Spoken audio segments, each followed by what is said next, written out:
Isang mapanganib na laro ng gantihan ang nagaganap sa Ukraine. Nilamon na ng drone warfare ang bansa.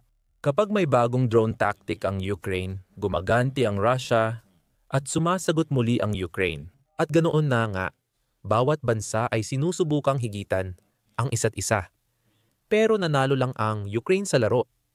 Paano? Nakapag-develop ito ng bagong uri ng drone na nagbibigay daan para tamaan mismo ang mga taong kumokontrol sa mga walang pilotong sasakyang panghimpapawid ng Russia. Matagumpay na tumama ang drone sa malaking target.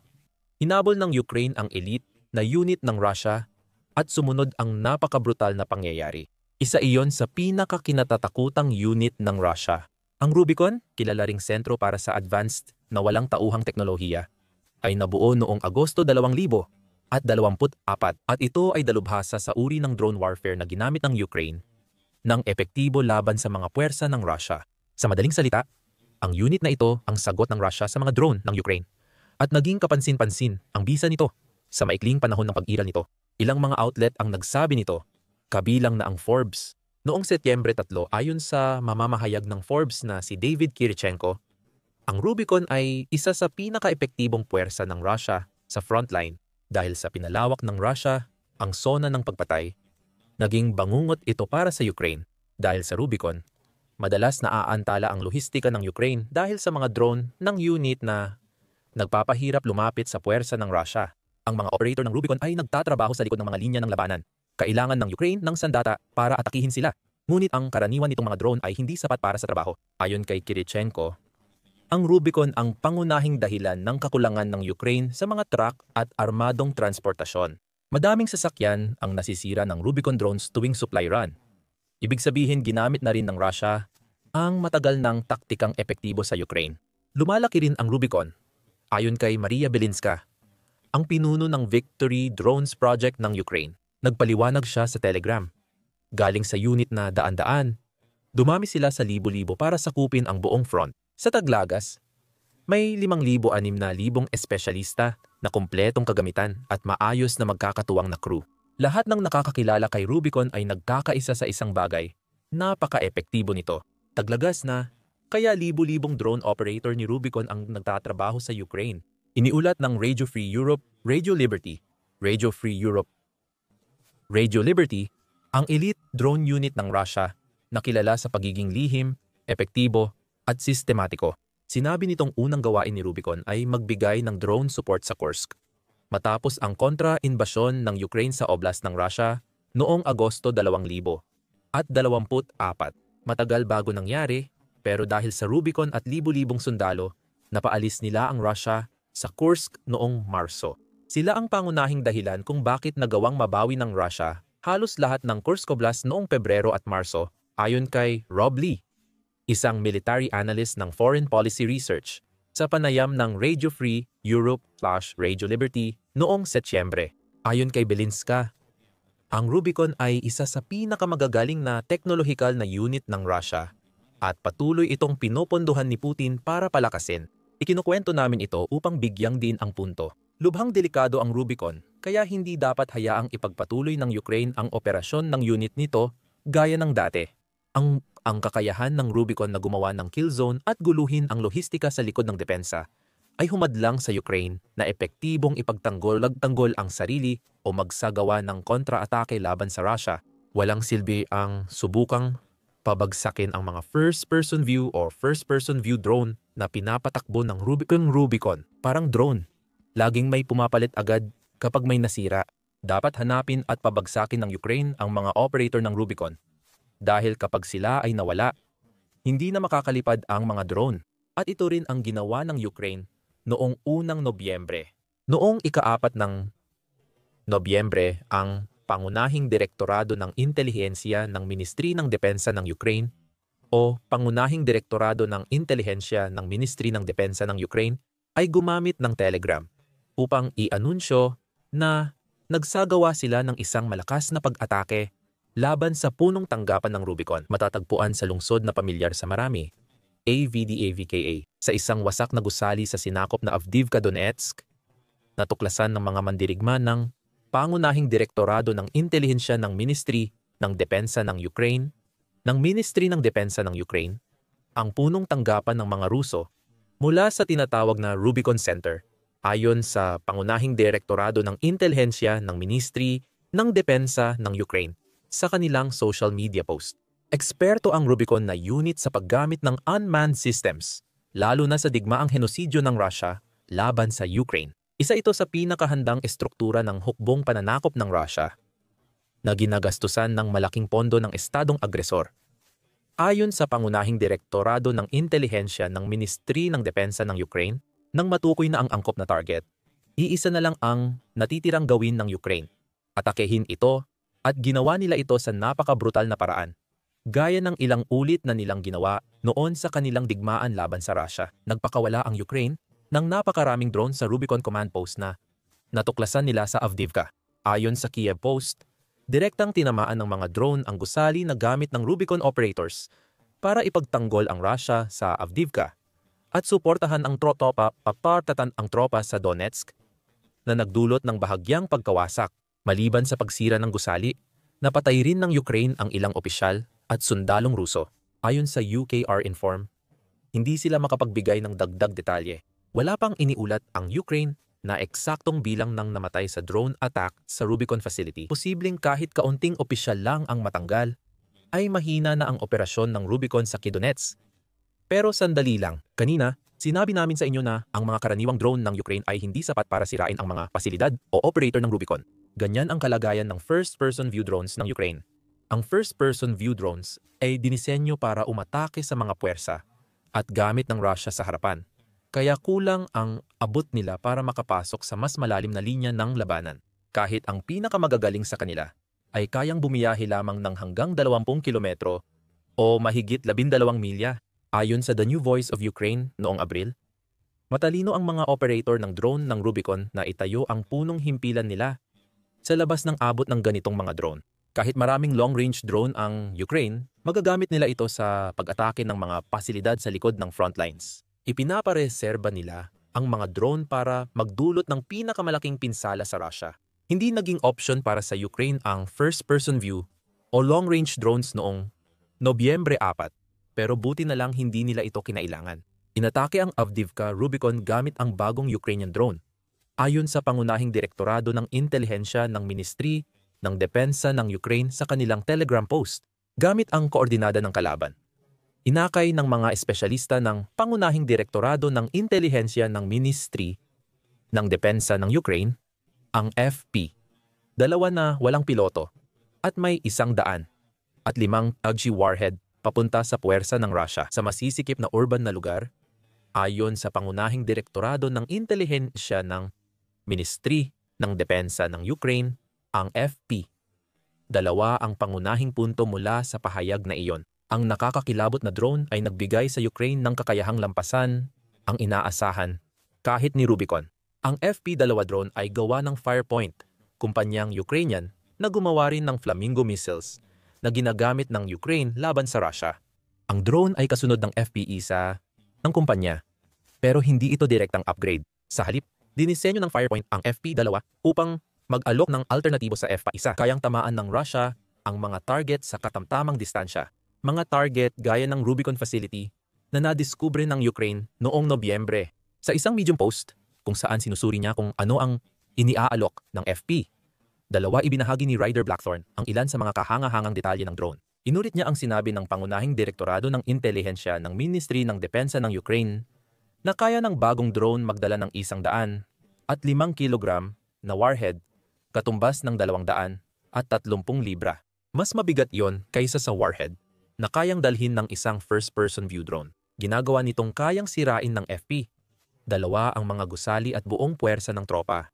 Ang FP-2 ay may abot na 200 kilometro, 100 at 24 na milya. Ginagawang angkop ng FP. 2 ang paglunsad ng pag-atake sa mga target sa ilang hangganan ng Russia. Dahil dito, epektibo ang FP. 2 sa pag-atake ng mga pasilidad gaya ng punong tanggapan ng Rubicon. Mid-range drone ito. Mas malayo ang lipad nito kaysa first-person view drone, pero di kasing layo ng long-range drone ng Ukraine. Ginagawa nitong perpekto ito para sa pagtama sa mga target sa sinakop na Ukraine. Akala ni Rubicon ligtas siya sa dronan ng Ukraine, basta malayo sa frontline. Pero pinatunayan ng pangunahing direktorado ng intelihensiya ng Ministry ng Depensa ng Ukraine na hindi totoo iyon dahil ang FP-2 ay naging bagong banta sa likod ng Russia. Ang FP-2 ay isa ring drone na may mababang presyo na P55,000 kada unit ayon sa Euromaidan Press. Mas mababa ito kaysa sa mga cruise missile na posibleng ginamit ng Ukraine sa pagsira ng punong tanggapan ng Rubicon. Ibig sabihin, malaki ang makukuha ng Ukraine kapag tumama ang puhunan nila. Ang pagsira ng gusali noong Nobyembre 4 ay nagbunga ng pagbawi ng FP-2 Ukraine sa kanilang gastos. Ang pagpatay sa ilang opisyal ng Russia at drone operators ay parang bonus na lang.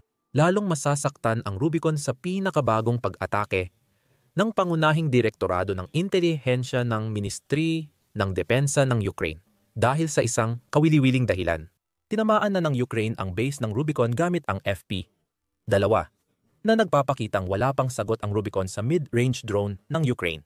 Iniulat ng Kherson CATX account ang isang pag-atake at nagbahagi ng video na umano'y nasaksihan nila. Binomba ng Ukraine ang Rubicon drone unit mga 20 kilometro or 100 at 24 na milya mula sa frontline.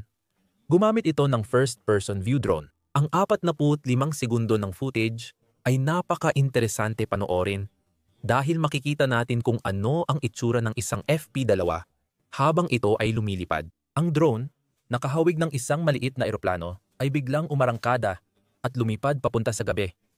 Mabilis na naglaho sa kadiliman.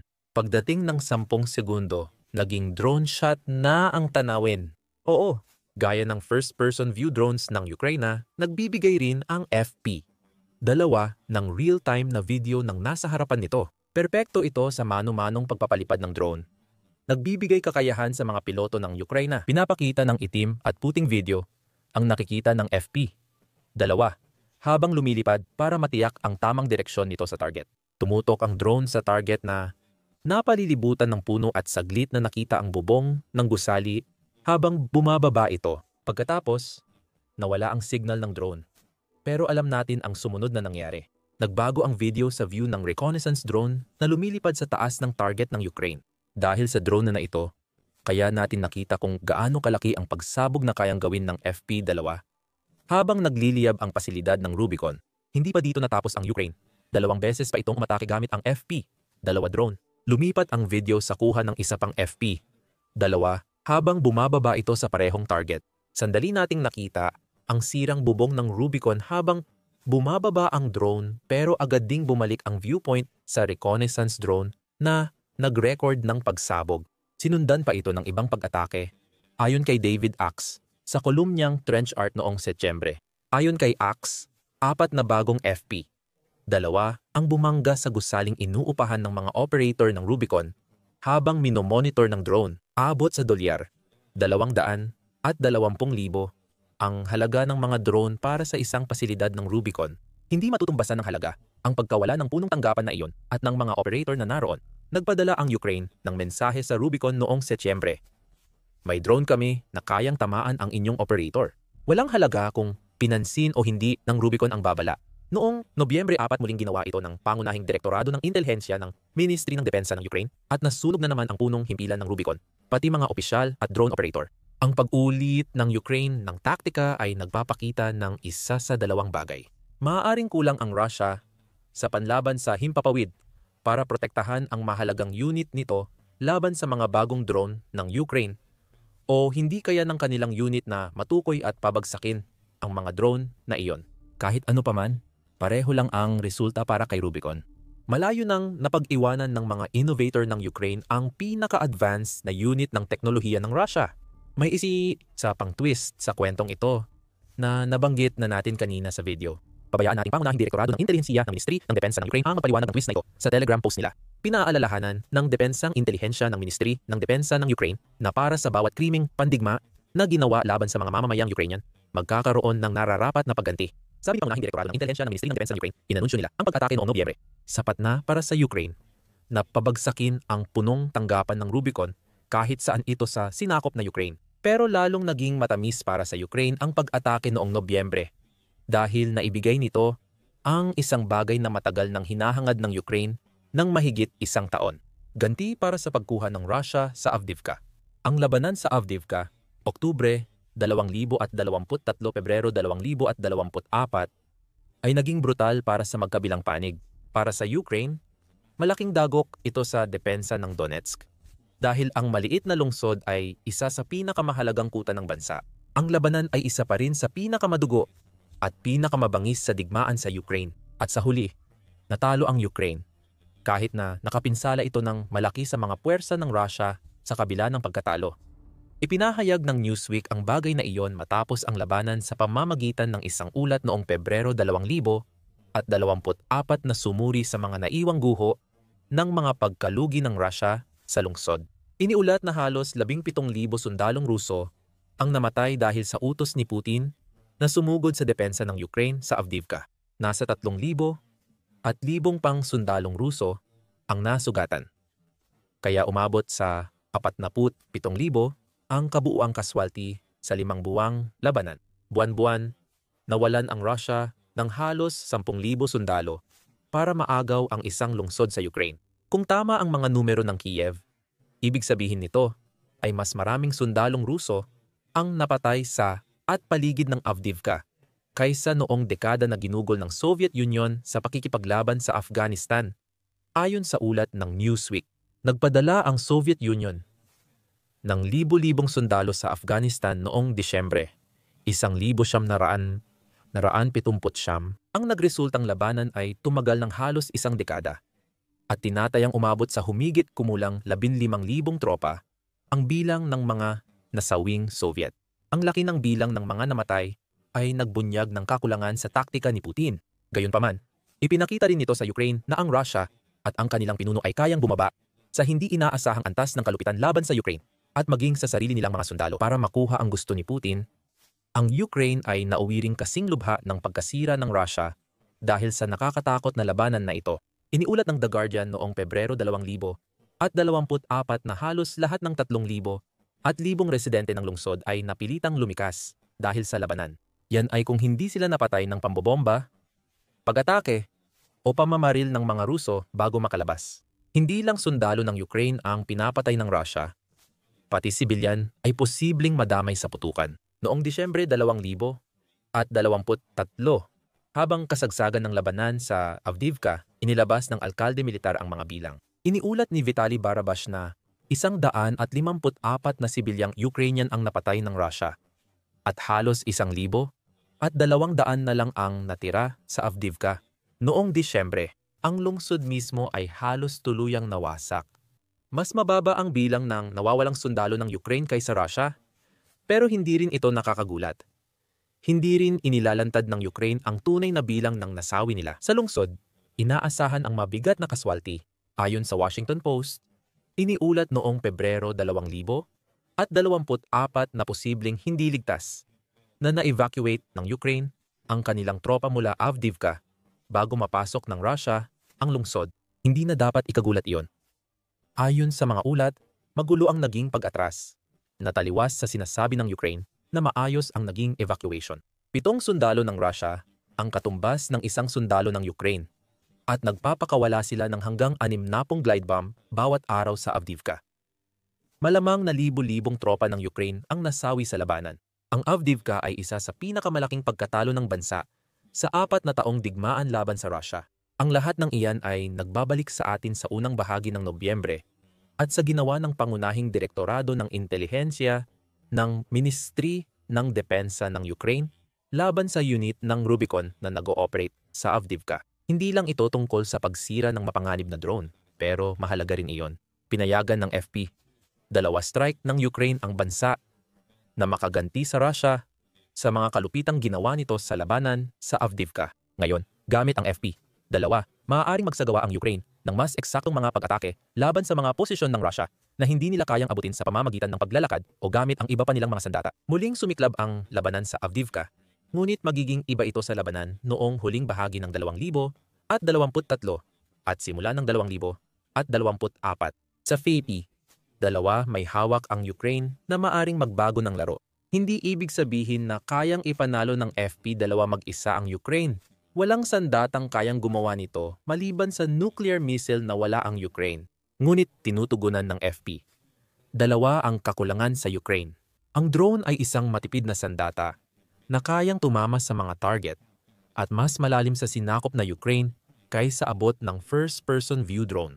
Hindi gagamitin ang FP-2 para sirain kundi pahinain lang ang mga unang pag-atake ng Russia. Tatargetin nito ang mga imbakan, punong himpilan ng utos, lohistika, at gaya noong Setyembre at Nobyembre, ang punong himpilan ng Rubicon drone para mas pahinain ang mga paunang pag-atake. Dapat mag-alala ang Russia dahil pinatunayan ng pangunahing direktorado ng intelihensya ng Ministry ng Depensa ng Ukraine ang galing ng FP. 2. Sa pag-atake sa punong himpilan ng Rubicon, malaki ang posibilidad na dumami pa ang ganitong pag-atake habang nagsisimula na ang mass production ng FP-2. Hindi nagbibiro ang Poland.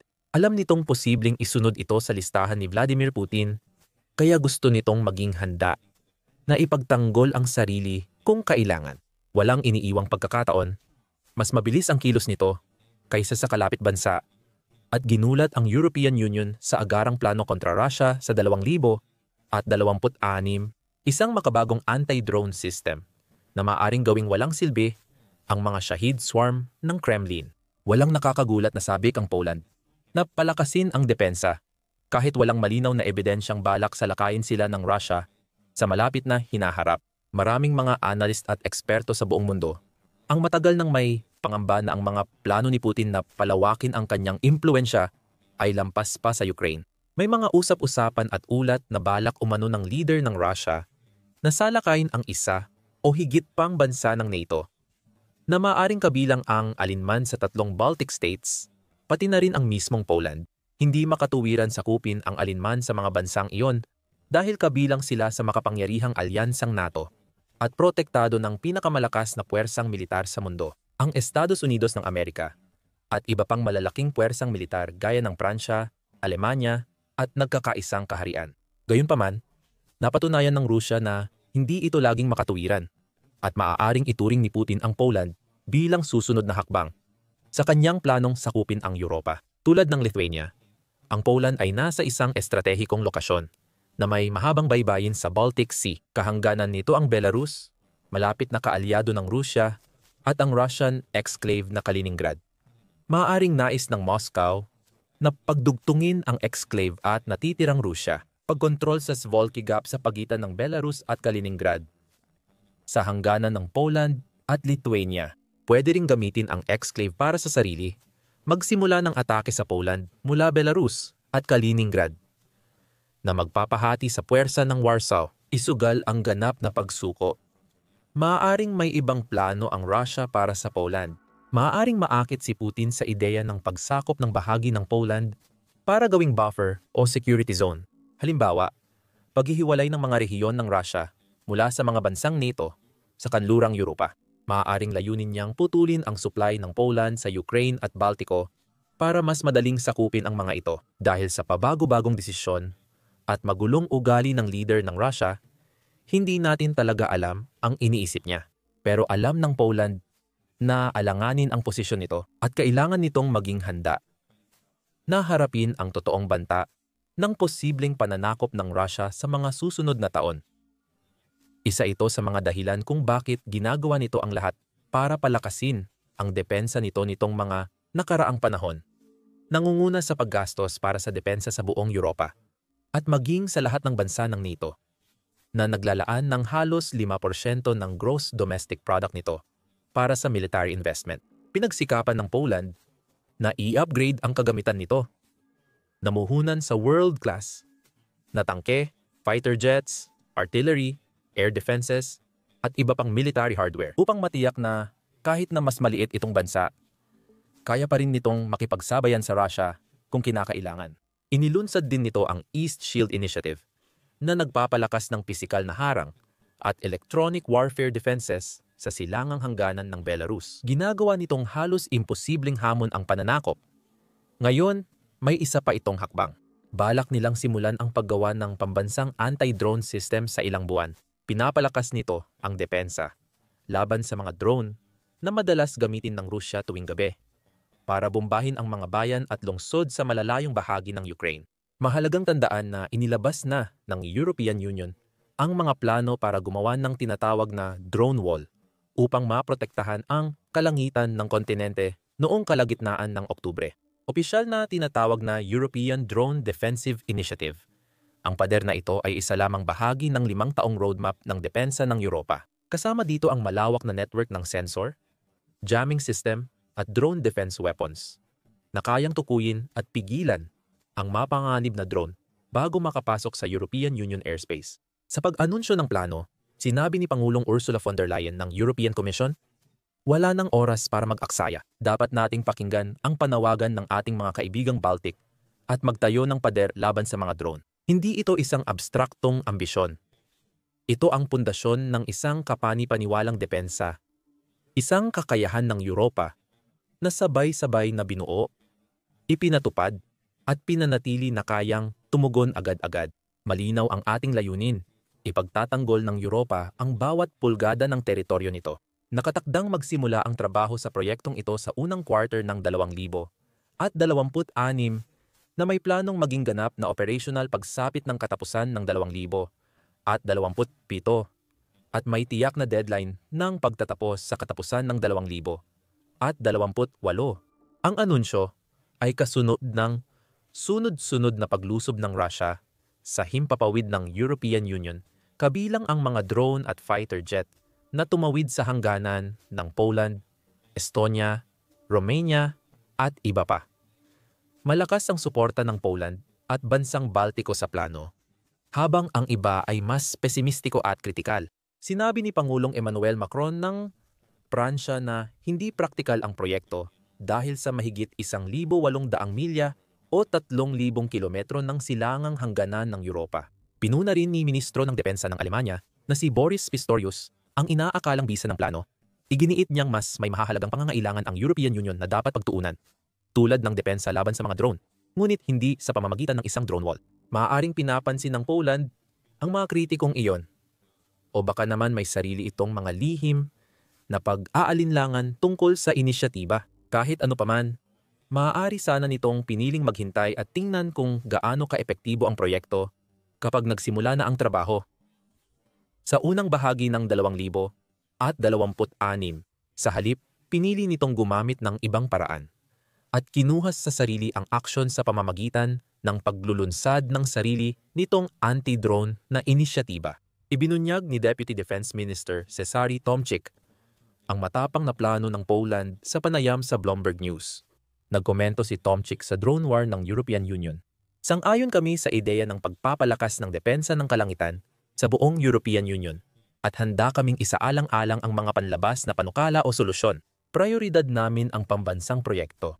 Sinabi ni Tomczyk na malapit nang i-anunsyo ng kagawaran ng depensa ang pamumuhunan sa teknolohiyang tutukoy, magja-jam at magne-neutralisa ng mapanirang drone. Hindi niya idinetalye kung anong mga partikular na teknolohiya ang pagtutuunan ng Poland o kung magkano ang halaga ng pamumuhunan ng gobyerno. Umaasa siyang makakakuha ng at least kalahati ng kontrata ang mga Polish na kumpanya. Sinabi niyang ang bagong depensa kontra drone ay magiging bahagi ng mas malawak na programa para protektahan ang kalangitan, infrastruktura, at mamamayan ng Poland laban sa mga kalaban. Dagdag niya, maaaring makatulong ang European Union drone wall sa bagong sistema ng Poland.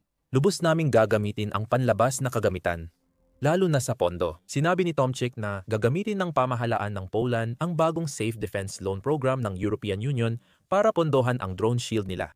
Muli, tumanggi siyang magbigay ng dagdag na detalye sa halaga. Ang Security Action for Europe Program, Security Action for Europe, ay opisyal na inaprubahan ng Konseho ng European Union noong Mayo 27, 2025. Maaaring magbigay ng hanggang 150 bilyong euro na pautang na may mababang interes at mahabang bayaran para sa mga kasaping bansang humihiling nito. Ang mga pautang ay nakalaan para pondohan ang mga agarang at malakihang proyekto ng pagbili na itinuturing na kritikal para sa seguridad ng kontinente. Dahil ang Poland ay nasa unahan ng Europa at katabi ng Russia, Belarus at Ukraine, karapat-dapat itong tumanggap ng pinakamalaking bahagi mula sa 150 bilyon. Ang nakalaan dito ay halos 44 na bilyong euro para maging eksakto. Mas malaki ito ng malaki kumpara sa ibang bansa. Halimbawa, nakatanggap ang mga bansang Baltiko ng 26 hanggang 63 bilyong euro, samantalang higit 166 na bilyong euro ang para sa Romania. Malinaw na balak ng Poland na gamitin ang perang iyon sa pinakamabisang paraan. Ginagawa ang lahat ng makakaya upang gawing hindi mapasok ang mga hangganan nito at gawing pinakaligtas ang himpapawid nito. Bukod pa rito, ayaw ng Warsaw na mag-aksaya ng kahit kaunting oras pagdating sa pagbuo at pagpapalaganap ng kanilang bagong depensa laban sa drone.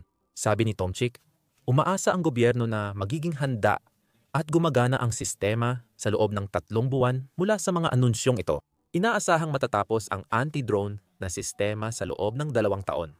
Kung susundin ng Poland ang schedule, magkakaroon na sila ng paunang depensa pagsimula ng 2026 at dadami pa ang mga sistema hanggang 2027. Dahil palihim pa si Deputy Minister, kaunti pa lang ang alam natin sa bagong sistema.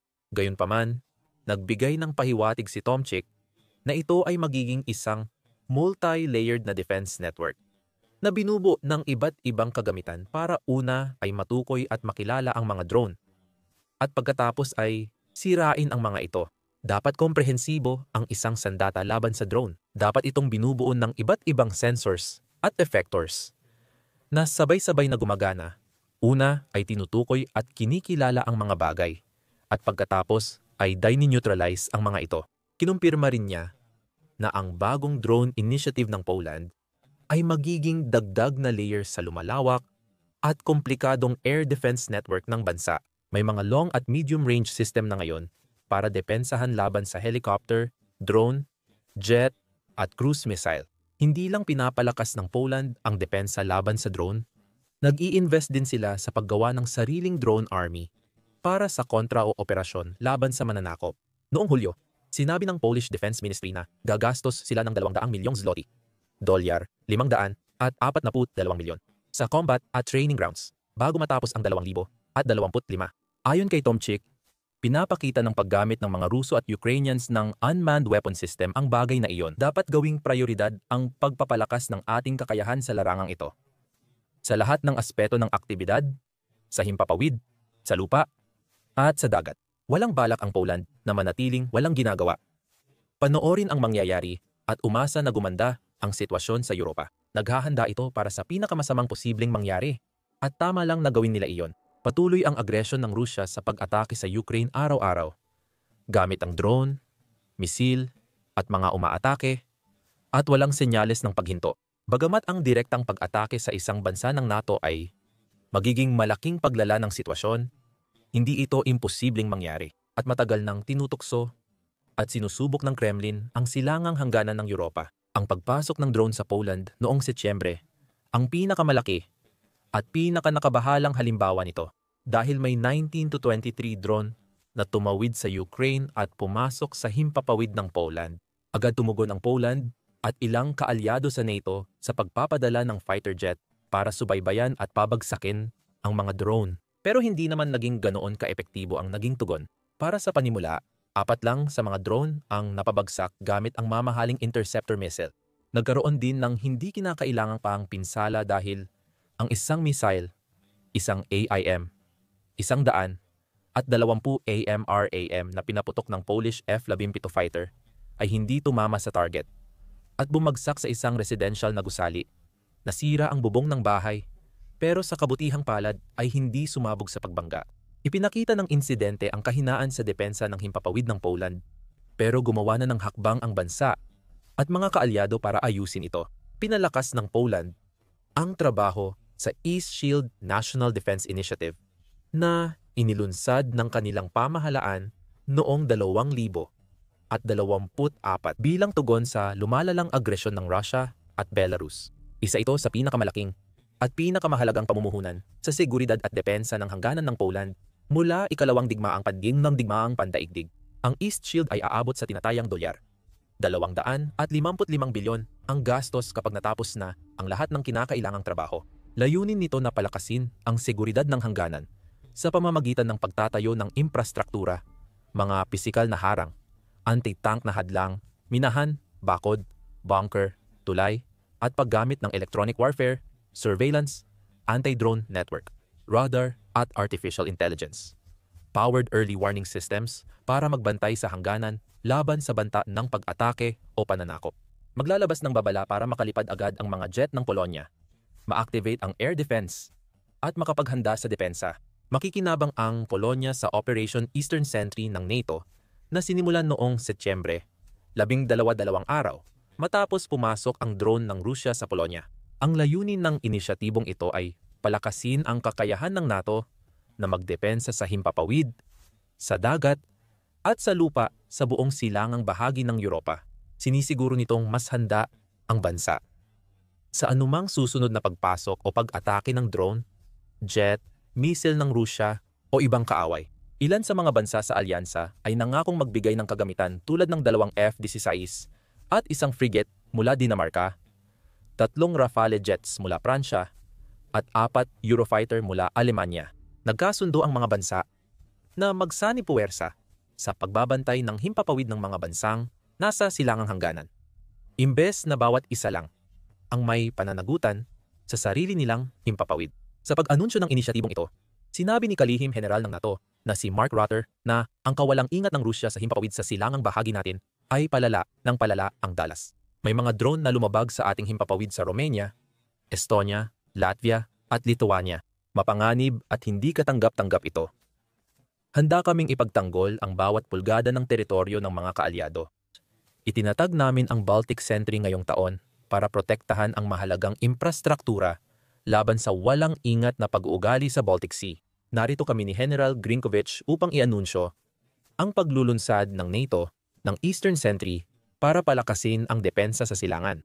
Ang pagsasanib ng East Shield at Eastern Sentry ay magpapabago ng malaki sa hangganan ng Poland sa paglabas ng European Drone Defense Initiative sa 2,000 at 26 tiyak na magdadalawang isip ang Moscow bago umatake sa Poland. Pero ang bagong drone defense network ng Warsaw ay maaaring pinakamahalaga at kahanga-hanga sa lahat. Malinaw na ang mga drone ang mangunguna sa mga digmaan sa hinaharap. Napatunayan na ito sa Ukraine, kung saan ang digmaan ay mabilis na lumipat mula sa tradisyonal na tangke papunta sa drone groups at tumpak na pag-atake habang lumilipas ang mga buwan at taon. Sa mga panahong ito, regular na nagpapadala ang Russia ng daan-daang drone papuntang Ukraine sa loob lamang ng isang gabi, binobomba ang iba't ibang lugar sa buong bansa. Nagtayo sila ng bagong pabrika ng drone at naglaan ng malaking pondo at kagamitan para makagawa ng libu-libong drone buwan-buwan. Nag-i-invest din ang Kremlin sa mas advanced na teknolohiya ng drone, tulad ng mga artificial intelligence, powered na unit na kayang lumipad ng mag-isa papunta sa isang pre-programmed na destinasyon nang hindi na kailangan ng pilotong tao para mag-operate sa kanila. Dahil sa mga drone na hindi apektado ng kasalukuyang electronic warfare system, napilitang mag-adjust ang puwersa ng Kyiv. Dahil sa inobasyon at suporta ng mga kaalyado, nakabuo ang Ukraine ng isa sa pinakasopistikadong layered air defense networks sa mundo. Kaya na nitong tuloy-tuloy na pabagsakin ang halos 80% ng mga drone ng puwersa ng Kremlin. Karamihan sa ibang mga bansa sa mundo ay wala talagang ganitong uri ng depensa at wala rin silang ganitong uri ng direktang karanasan tulad ng sa Ukraine. Kaya kung may malaking grupo ng mga Russian drone na dumating sa kanila, maraming bansa, kahit pa yung mga itinuturing na pinakamalalakas na militar sa mundo, ay mahihirapan talagang labanan ito. Walang naranasang pinsala o nasawi, alam ito ng Polonya. Naranasan na ng Polonya ang kaunting epekto ng kayang gawin ng mga Russian drone noong Setyembre at nahirapan itong tumugon kahit sa maliit na bahagi ng husay at galing na ipinapakita ng Ukraine. Pero natututo ito mula sa karanasang yon. Gumagawa ito ng malinaw at matibay na hakbang para masiguro na kung tatawid muli ang mga drone ng Russia sa hangganan, mas mabilis na silang mahaharap kaysa dati. Tulad ng Ukraine, unti-unting bumubuo ito ng komplikadong sistema ng depensa gamit ang radar, surveillance, maagang babala, depensa sa himpapawid, interceptor, reconnaissance drone, sensor, at iba pa. Dahil dito, mabilis na nagiging isa ang Poland sa pinakamalakas at pinakahandang puwersang militar sa Europa. Habang nagdadalawang isip ang iba, kumikilos na ang Poland at malaki ang tinaas ng kanilang gastos sa depensa mula nang magsimula ang digmaan. Umorder sila ng mga nangungunang tangke mula sa mga bansa tulad ng United States, Germany at South Korea. At malaki ang ipinuhunan sa karagdagang kagamitan tulad ng mga artillery system para bombahin ang sinumang mananakop na kalaban at mga fighter jet para magbantay sa kanilang himpapawid. Nagplano rin sila ng bagong conscription program kung saan lahat ng malalakas na Polish na lalaki ay sasailalim sa sapilitang military training. Dahil dito, mas malakas na ngayon ang kanilang puwersa at lalago pa ang kanilang hukbo sa mga susunod na buwan. Dumarami ang mga aktibong sundalo at sanay na reservistang handang maglingkod sa bansa kung kailangan. Hindi lang magkakaroon ang Poland ng bagong sistema laban sa drone ng Russia, kundi magkakaroon din ito ng hukbong kayang depensahan at wasakin ang sinumang magbanta sa kanilang teritoryo o soberanya. Kung may dapat gawin ng mahusay ng Russia, iyon ay paniniktik. Pero gaya ng natuklasan natin sa bawat aspeto ng militar ng bansa, sa panahon ng digmaan, ang kakayahan ng Russia na bantayan ang pinakamalalapit nitong lihim ay hindi na tulad ng dati nating pinaniniwalaan. Patuloy na may mga tagas ng impormasyon. Kaya paulit-ulit na napapahiya ang bansa. Malamang nahuhulaan mo na kung saan ito patutungo. May bagong leak ng impormasyon na mas maraming ibinunyag tungkol sa paggawa ng eroplano sa Rusya kaysa sa nais malaman ng bansa. Nakakahiya para sa Rusya ang bagong tagas ng impormasyon at mahirap itong panoorin. At lahat ng ito ay dahil sa isang grupong Ukrainian na hacker na tinatawag na Inform Napalm.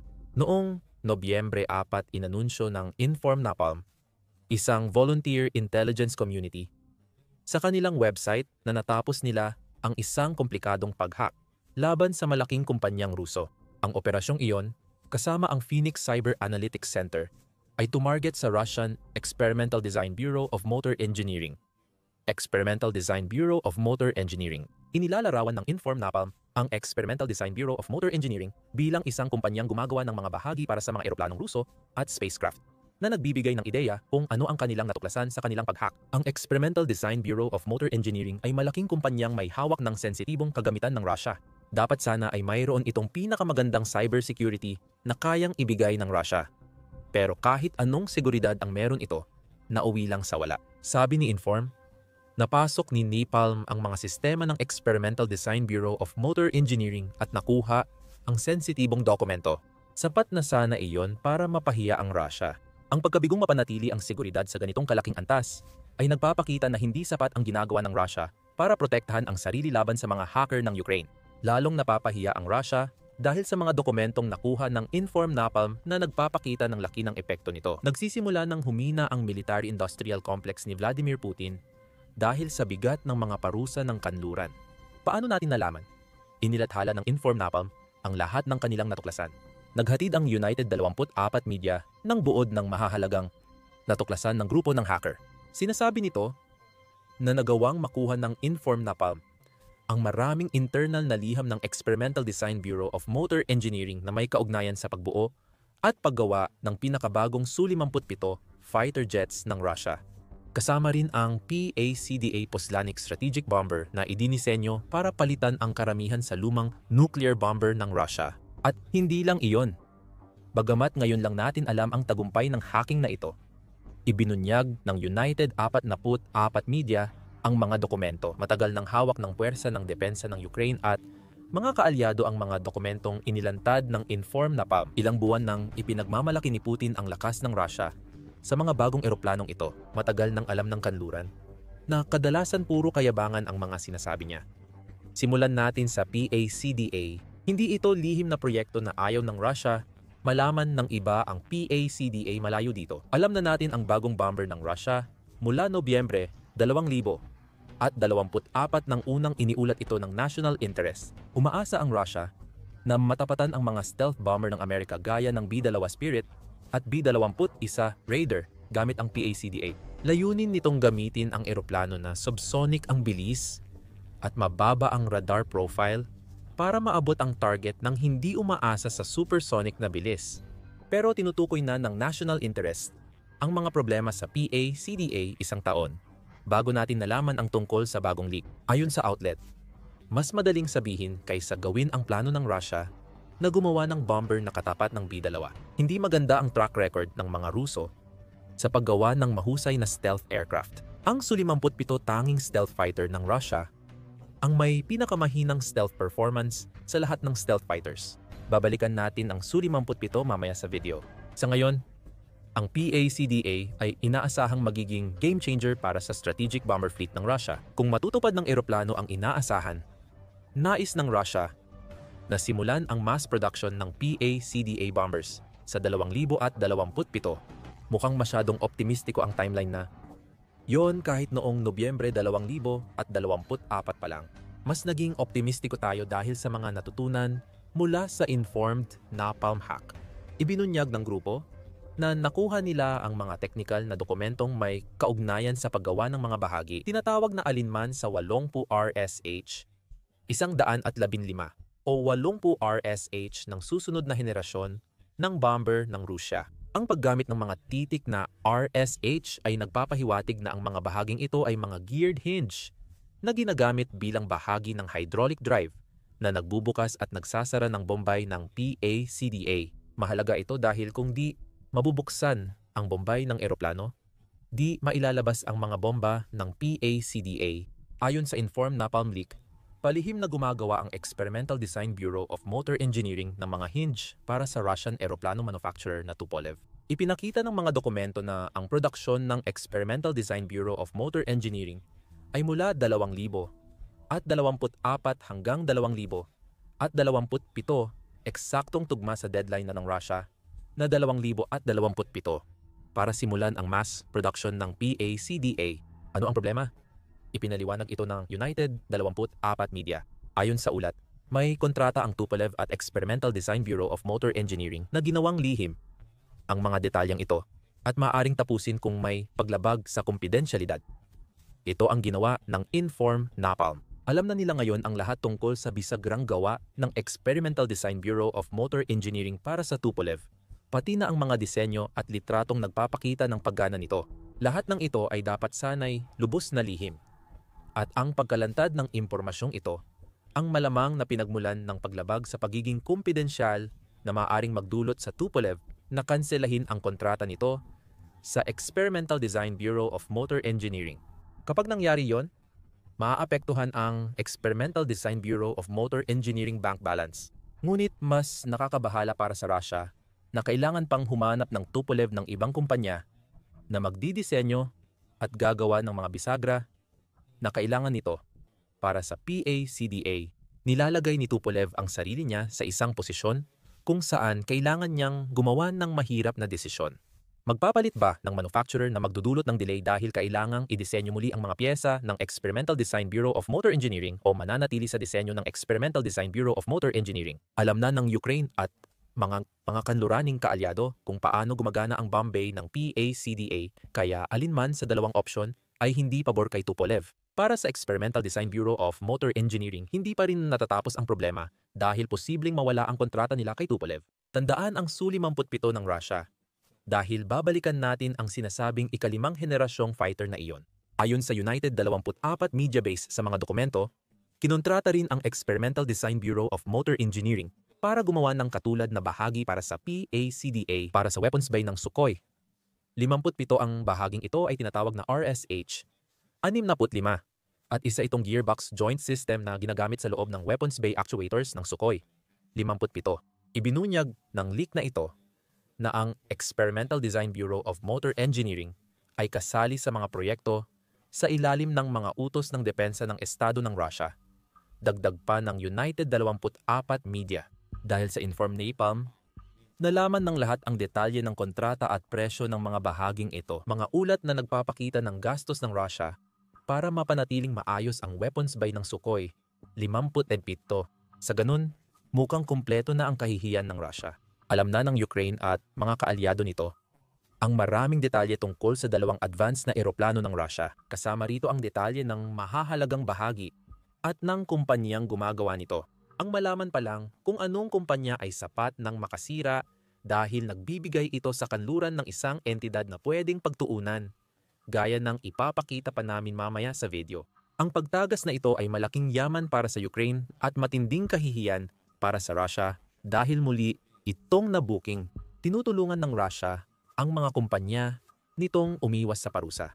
Bukod sa ibinunyag ng Inform Napalm sa PACDA at Sukhoi, 57, ipinakita rin ng pag-hack na bumili ang Experimental Design Bureau of Motor Engineering ng Computer Numerical Control Machine mula sa iba't ibang bansa.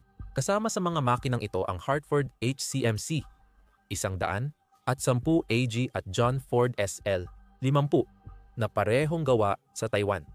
Pati na rin ang Grindex BSD 700U Computer Numerical Control Grinder na gawa sa Serbia. Hindi malaking revelasyon iyon. Kailangan talaga ng motor engineering company ng ganitong makina. Ang kapansin-pansin dito ay ipinapakita ng mga lumabas na dokumento na binili ng Experimental Design Bureau of Motor Engineering. Ang lahat ng makinang ito gamit ang subsidya mula sa Russian Ministry of Industry and Trade. Ito ay pag-iwas sa mga parusang suportado ng Estado. At ipinapakita nito sa atin na handang maglaan ng pera ang Kremlin sa kahit anong paraan na magbibigay daan sa mga kumpanya ng Russia na makakuha ng kagamitan na tuwiran o dituwirang sumusuporta sa digmaan ni Putin. Komplikado ang sistema ng Russia sa pag-iwas sa parusa. Noong Hunyo, iniulat ng Sky News na gumagamit ang Russia ng network ng subsidiary at third party para makabili ng piyesa at kagamitan mula sa mga bansang ayaw direktang magbenta rito. Hindi sinasadyang nakapagbigay ang United Kingdom sa Russia ng radar, piyesa, at elektronikong gamit para sa paggawa ng drone at eroplano. Nahuli rin ang ibang grupo ng 7 bansa dahil sa matalinong network ng Russia sa pag-iwas sa parusa. Ayon sa Napalm leak, patuloy pa ring nakakalusot ang Russia at tila malaking panalo ito para sa kanila. Maaaring hindi mahalaga na nahuli ang Experimental Design Bureau of Motor Engineering na walang kalaban-laban dahil alam nitong nakukuha pa rin nila ang mga piyesang kailangan nila sa pamamagitan ng kanilang mga estratehiya ng pag-iwas. Gayunpaman, hindi ganoon kalaki ang tagumpay na iyon kapag alam mong gumagawa ang Russia ng paraan para makaiwas sa parusa sa isang tiyak na dahilan. Malaki pa rin ang pag-asa ng sektor ng paggawa ng eroplano sa mga piyesa at kagamitan mula sa mga bansang may parusa sa Russia. Sa madaling salita, kung wala ang mga piyesang ito mula sa kanluran, babagsak ang buong industriya. Malamang madadamay ang Su-57 PACDA at iba pang proyekto ng Experimental Design Bureau of Motor Engineering at mga kaakibat na kumpanya. Hindi ito problema ng hinaharap. Ayon sa Inform Napalm, ang pagdepende ng Russia sa kanluraning kagamitan ay bumabalik ngayon laban sa kanila. Ipinapakita ng audit ang isang kawili-wiling katotohanan. Hindi natutupad ang mga deadline ng programa sa paggawa ng eroplano dahil sa kakulangan ng kapasidad ng mga makinang pang-industriya na nangyari dahil umalis ang mga pandaigdigang gumagawa ng makinang pang-industriya sa merkado ng Russia ayon sa grupo ng hacker. Binanggit din na patuloy nakakakuha ang Russia ng kagamitan mula Europa at Asia. Ibig sabihin, marami pang kailangang gawin kahit malinaw na may epekto ang mga parusa. Muling ipinapakita nito ang malaking kahinaan ng Russia. Kung walang kanluran, hindi sila kayang gumawa ng sariling eroplano. Kaya ngayon alam na natin na ipinakita ng Inform Napalm hack ang tungkol sa sektor ng paggawa ng eroplano ng Russia at isa sa mga pangunahing kumpanyang inhenyero nito. Ang tanong ngayon, ano ang epekto ng mga pagtagas na ito sa Russia sa hinaharap? Nasagot na ito. Mas maaga sa video, sinabi naming ibinahagi ng Inform Napalm ang impormasyong ito sa militar at kaalyado ng Ukraine ilang buwan bago ito inilabas sa publiko. Napansin ito ng European Union.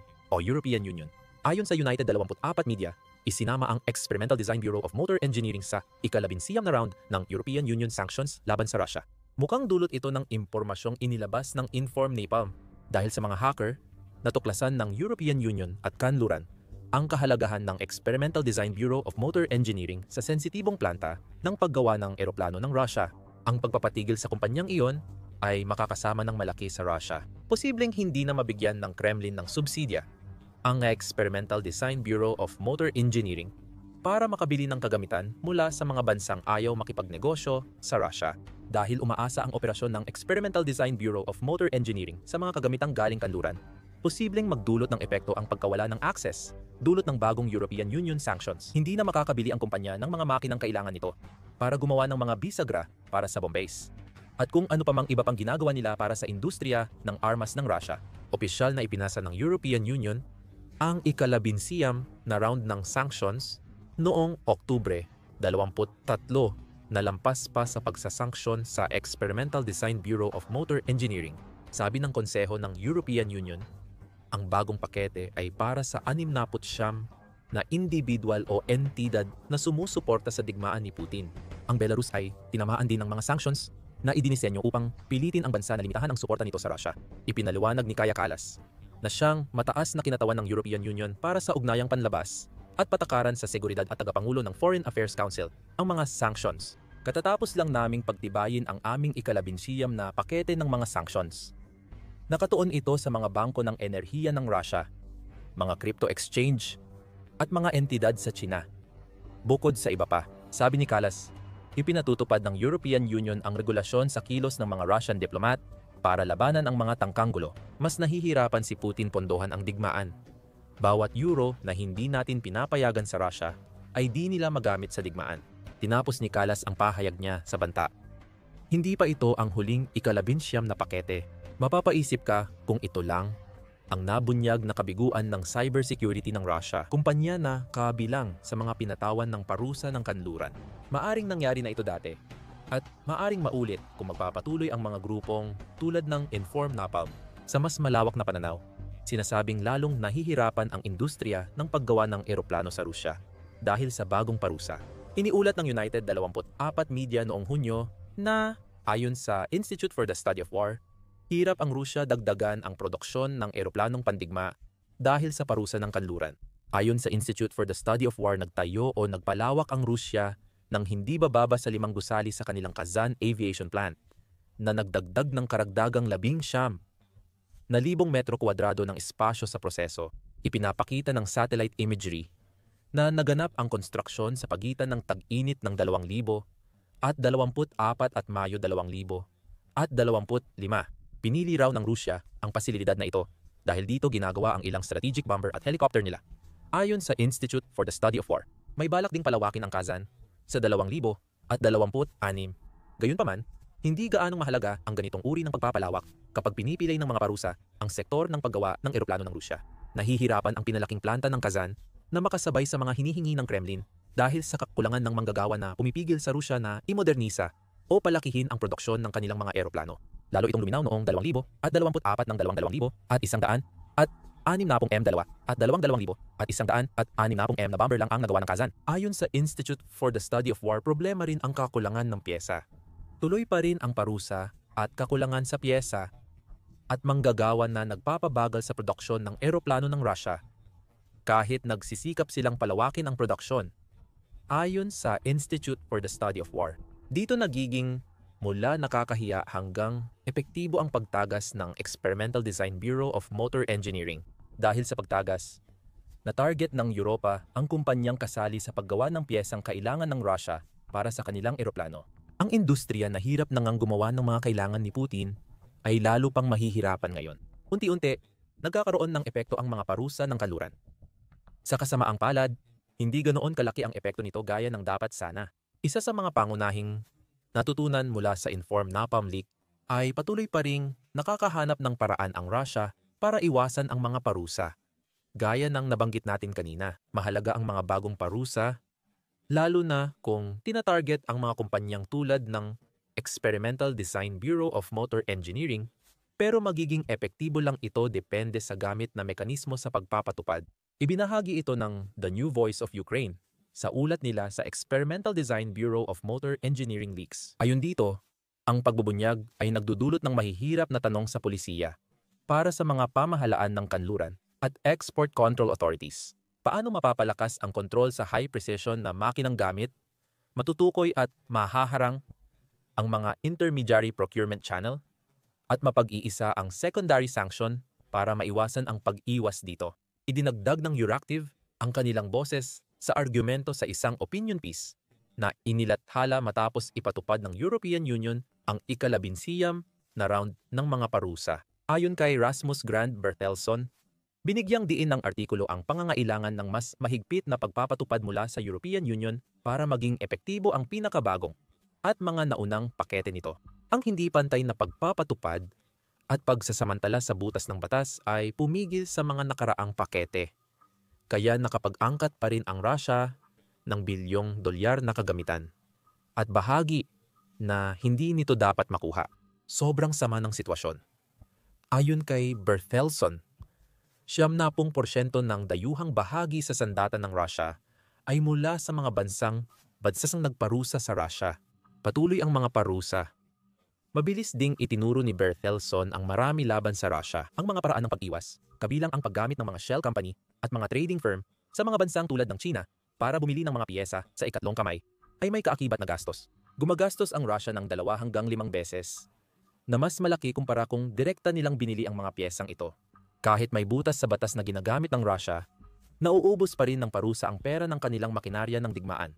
Gusto ng Ukraine na mas higpitan ang parusa at hindi bigyan ng opsyon ang Russia na makabili mula sa simula. Mas makakabuti para sa Ukraine na ang perang gagastusin ng Russia para sa mahahalagang Western na piyesa na pilitang hindi magamit o mapunta sa di gaanong epektibong proyekto para sa Russia. May suhestyon si Bertelson.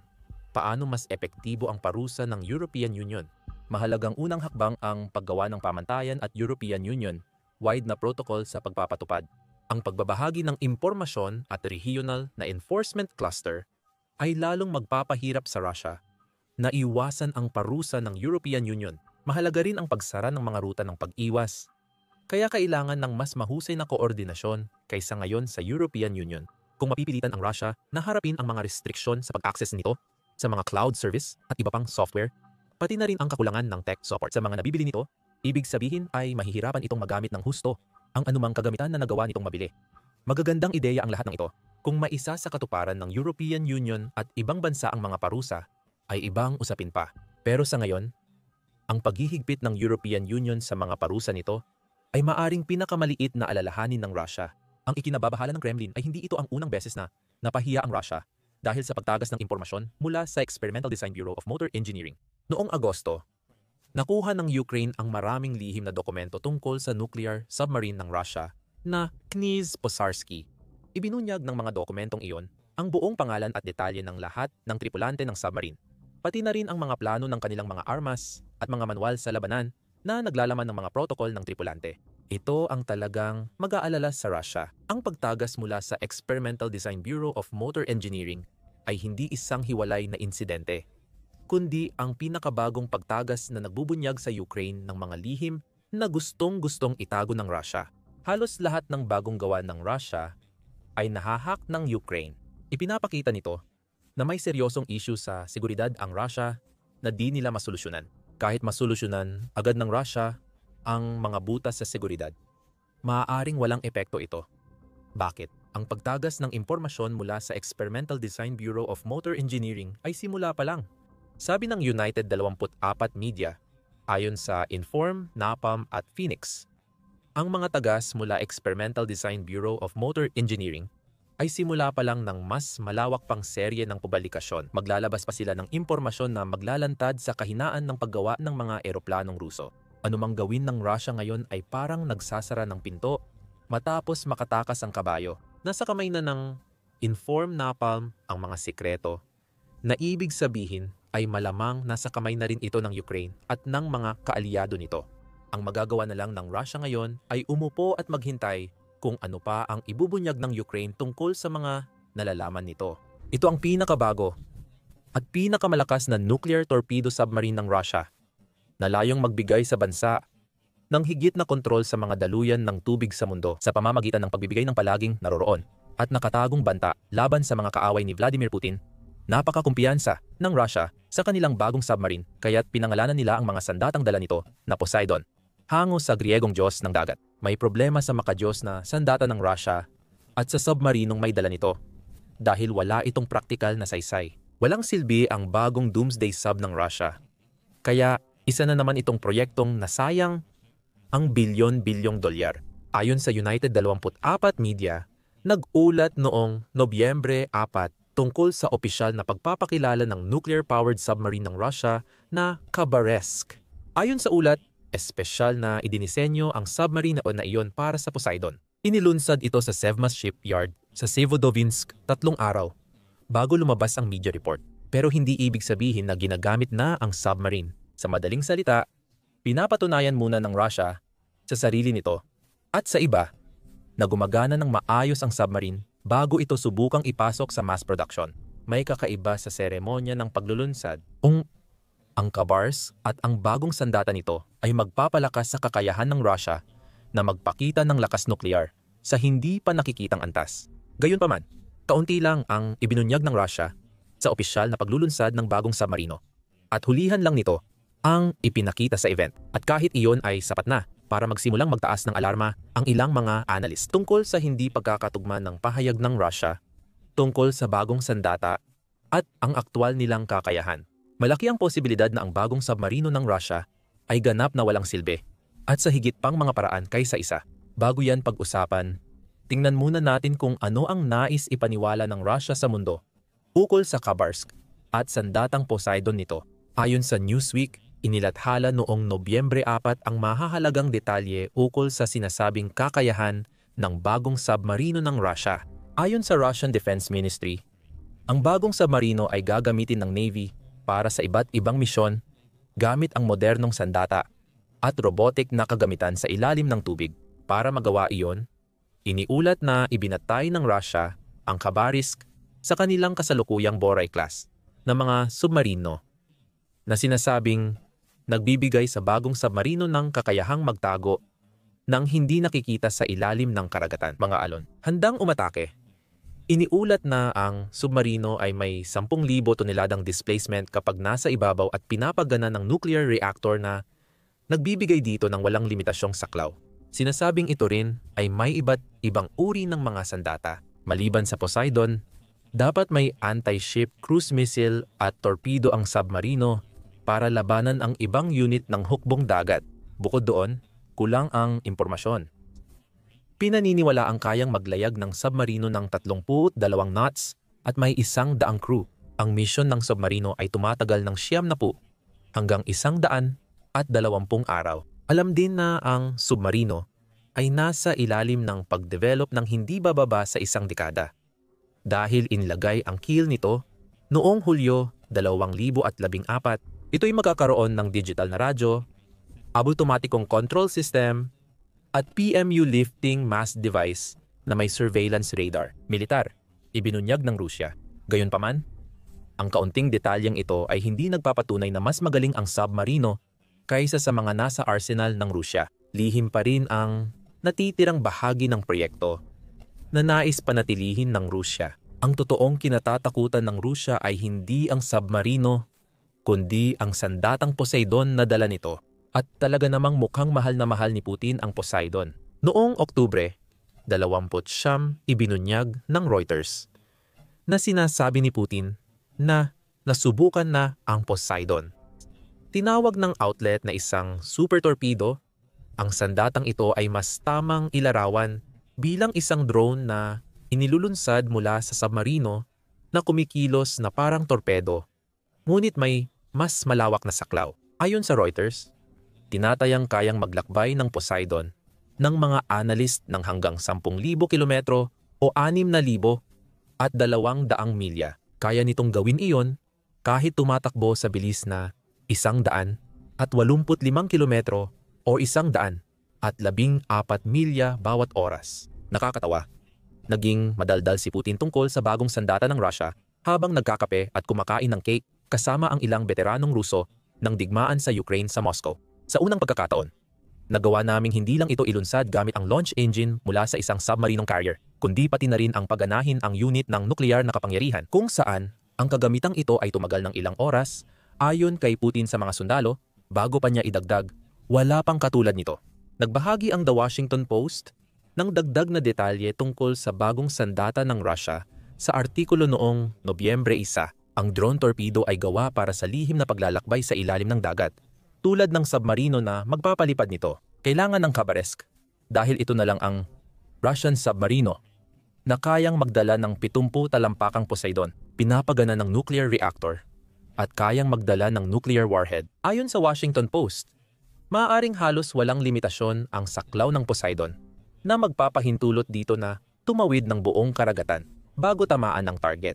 Marami pa ring hindi alam tungkol kay Poseidon, ayon sa ulat. Ayon sa Washington Post, na binanggit si Michael B. Peterson, ang pangunahing siyentipikong mananaliksik ng Center for Naval Analysis Russia Military Studies Program. Ayon kay Peterson, Hindi pa tiyak kung ang Poseidon ay may preloaded targeting data at gumagamit ng satellite communications para sa paggabay. Maari ring gumamit ng kawad sa tubig para makuha ang impormasyon kapag napili na ang target, ayon sa kanya. Ayon din sa parehong ulat, may mga usap-usapan tungkol sa kung ano ang kayang ibigay ng Poseidon bilang isang sandatang nuklear. Maaaring hindi ito dinisenyo para tamaan ang mga target sa lupa. Maaaring kayang gumawa ng Poseidon ng mga tsunami laban sa mga kalaban ng Russia. Masaya si Putin sa sandatang ito, kaya nagdaos siya ng seremonya at iginawad ang mga parangal sa gumawa ng Poseidon. Iniulat ng CNN noong Nobyembre 4. Pinuri niya ang sandata, kasama ang isa pang pangalan, ang Burevestnik, bilang may makasaysayang kahalagahan para sa Russia at para sa buong ika-21 siglo. Kahit na baka palabas lang ang seremonyang ito, ginagamit ito ni Putin, kasama ang di umano'y matagumpay na pagsubok ng Poseidon para takutin ang United States. Siyempre, malawak ang saklaw ng Poseidon at Burevestnik. Isang bansa lang ang nagbabanta ng nuclear sa Russia na maaring targetin ni Putin gamit ang long-range na armas. Amerika. Lahat ng ito ang gusto ni Putin na malaman ng mundo, o mas tama, katakutan, tungkol sa bagong submarino ng Russia at ang nakakatakot na sandatang may kakayahang nuclear na dala nito. Ang problema ay hindi naman talaga kilala si Putin sa pagiging tapat pagdating sa kakayahan ng militar ng Russia o sa lakas ng mga sandata ng bansa. Ilang beses na itong napatunayan sa Ukraine dahil nabigo ang Russia na talunin ang mas maliit na bansa gamit ang armas. Kung paniniwalaan ang Russia, dapat kaya nilang wasakin ang Ukraine. Ibig sabihin ba nito na hindi sinasabi ng Russia ang buong totoo tungkol sa Khabarovsk at Poseidon? United 24. Mukhang ganoon ang iniisip ng media. Base sa ulat nila tungkol sa isang artikulo ng Ukrainian Defense Express na nagsasabing ang nag-iisang larawan ng hulihan ng Khabarovsk ay maaring magbigay ng ilang pahiwatig na ang submarine ay mas hindi kapakipakinabang kaysa sa sinasabi ni Putin.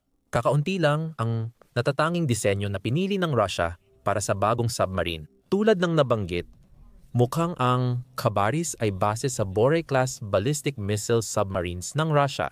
Kinumpirma ng naval analyst na si H. P.I. Sutton na malamang may pump jet propulsion system ang bagong submarine ng Russia na ginaya mula sa Bore-class. Mas maikli ang Khabarovsk kaysa sa Bore-class submarino, kahit espesyal itong dinisenyo para sa Poseidon drone torpedoes. Ang bagong submarina ng Russia na 135 metro ay 35 metro, 114 na talampakan.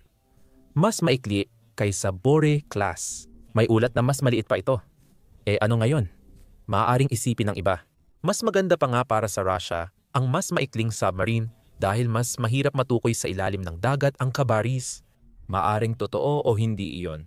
Kasabay ng mas maikling sukat na ito, mas mababa ring nakalubog sa tubig ang bagong submarine ng Russia kumpara sa pinagmulan nitong modelo. Ibig sabihin, mababa ang buoyancy reserve nito na maaring magdulot ng problema sa Khabarovsk. Ipinaliwanag ng Globe Composite Solutions sa isang artikulo ang papel ng reserba, buoyancy, or reserve of buoyancy. Mahalaga ang reserve of buoyancy sa kaligtasan dahil ito ang tumutulong sa submarino na lumutang sa ibabaw ng tubig.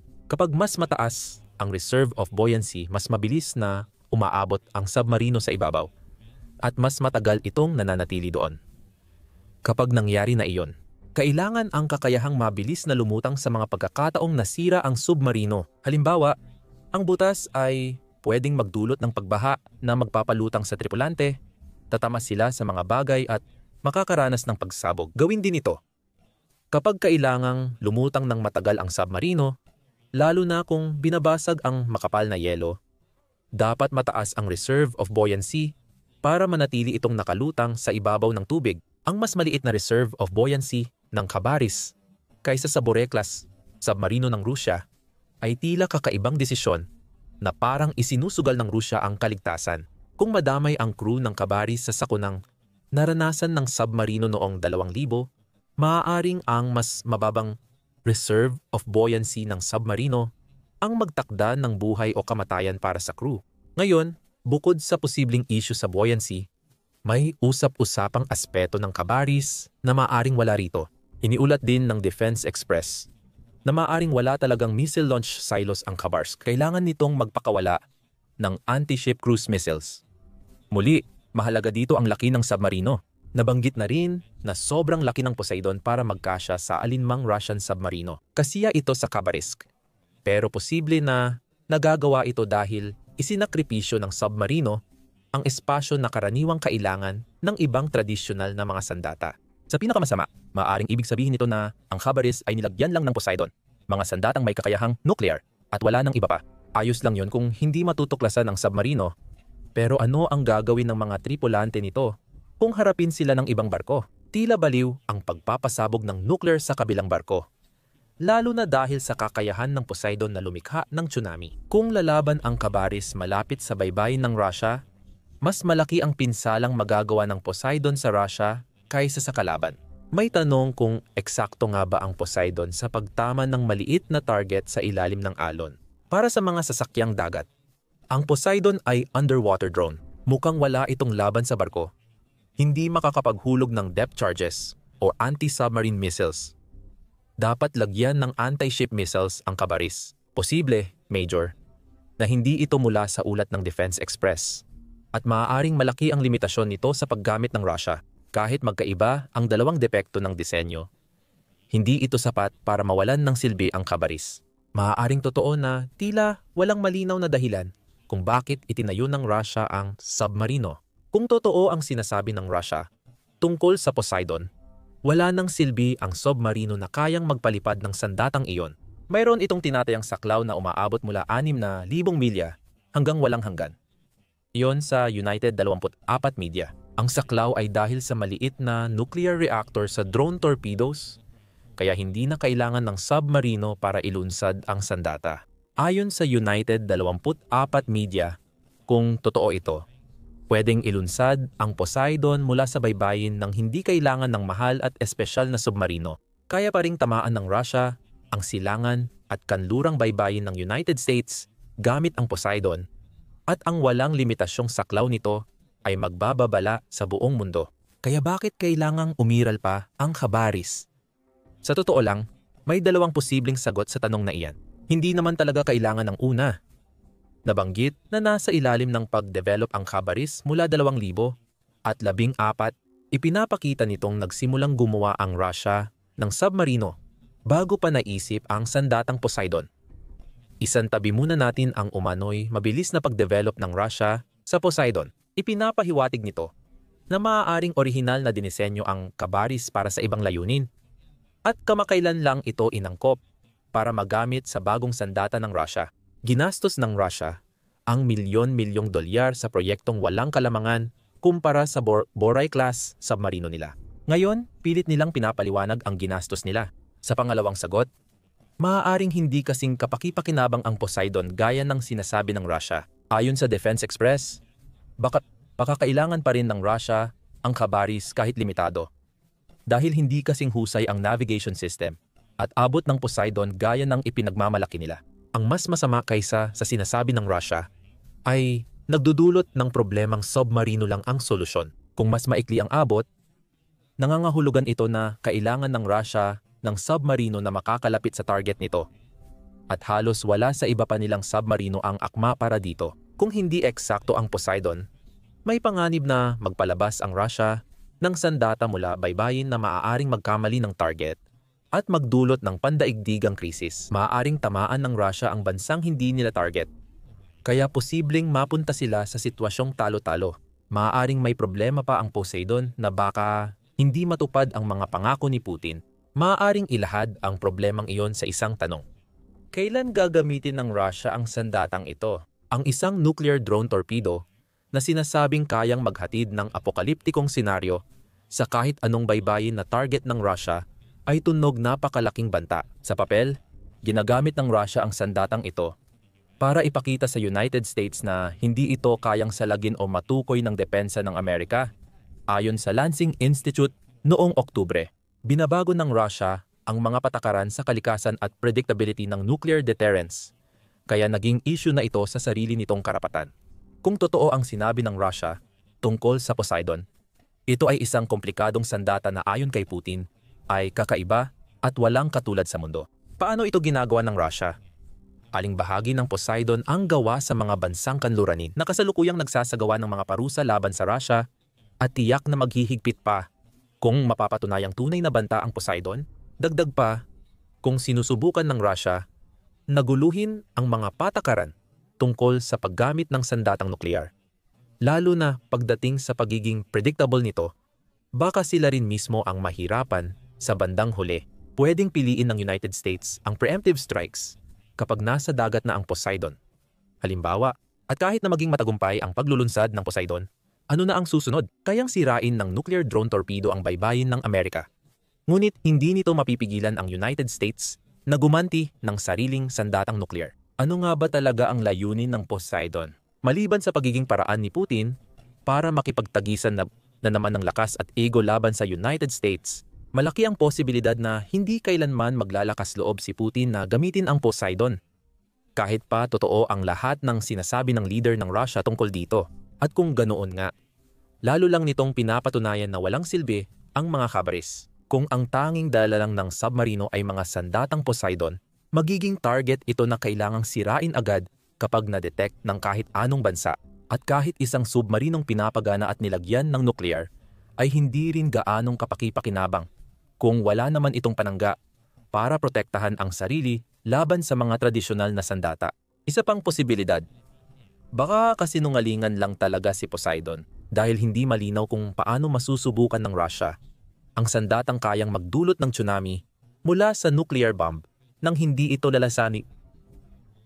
nalalaman ng mundo. Ayon sa ulat ng Dagens noong Nobyembre 3, nadungisan ng trahedya ang proyekto ng Poseidon. Ang sandata ay dinedevelop na mula 2,000 at 15 ayon sa ilang ulat. Noong 2,000 at 19 na sangkot ang Poseidon sa pagsabog sa Losharik submarino na ikinasawi ng 14 na marinong Ruso. Malamang ito ay pagsabog na kaugnay ng propulsion system ng sandata. Ipinapakita pa rin nito na baka hindi pa handa ang Poseidon, gaya ng sinasabi ni Putin. Maaaring ang Poseidon ay propaganda lang ng Russia, hindi tunay na banta. Ayon yan sa pinuno ng Hope for Ukraine, Yuri Boyechko. Noong Nobyembre, sinabi ni Boyechko sa Daily Express, ang anunsyo ukol sa Poseidon ay tinuturing na propaganda para takutin ang mundo at palakasin ang loob ng kanilang mamamayan matapos ang bagong parusa ng kanluran. Kinumpirma ng militar na buo pa rin ang mga pangunahing linya ng supply ng Ukraine sa Pokros, sa kabila ng labanan at panganib na taliwas sa pahayag ng Moscow tungkol sa tagumpay ng pagpalibot. Kaya't usok lang ang sandata ng mga kabaris. Isang panlilin lang. Sabi ni Boyechko, ginagawa ito ni Putin para ilihis ang atensyon ng kanluran mula sa tunay na ginagawa ng kanyang puwersa sa Ukraine. Ipinapakita ng tiyempo ng mga engrandeng, di pa napatunayang pahayag na pinapalakas ng Kremlin ang psikolohikal at impormasyong digmaan para pagtakpan ang magastos na katotohanan ng digmaan at bawasan ang international na pressure sa politika. Kaya ba talagang ganoon ang kaso? Kung totoo man ito, ibig sabihin, hindi talaga umiiral ang Poseidon o hindi man lang sa anyong sinasabi ni Putin na umiiral ito. Maaaring gumagawa lang ng walang silbing banta ang leader ng Russia para ilihis ang atensyon sa digmaan sa Ukraine. Kung di totoo si Poseidon, ano pa ang gamit ng Khabarovsk? Isa lang itong submarino na mas mahina pa kaysa sa mga mayroon na ang Russia. At wala pa ang nag-iisang sandata na posibleng magbigay dito ng banta. Ang pagsasama ng Khabarovsk at Poseidon ay tila isa pang pagtatangka ni Putin na ipakita ang kapangyarihang wala naman siya. Ganito rin ang masasabi sa pagpapadala ng sandata ng Russia sa Venezuela. Imbes na magpakita ng lakas, ipinapakita ng mga padalang yon na gumuho na ang imperyong binubuo ni Putin at wasak-wasak na ang mga puppet niyang rehimen. Panoorin ang aming video at mag-subscribe sa aming channel para sa mga update sa mga bagong sandata ng Russia at iba pang malalaking labanan sa mundo.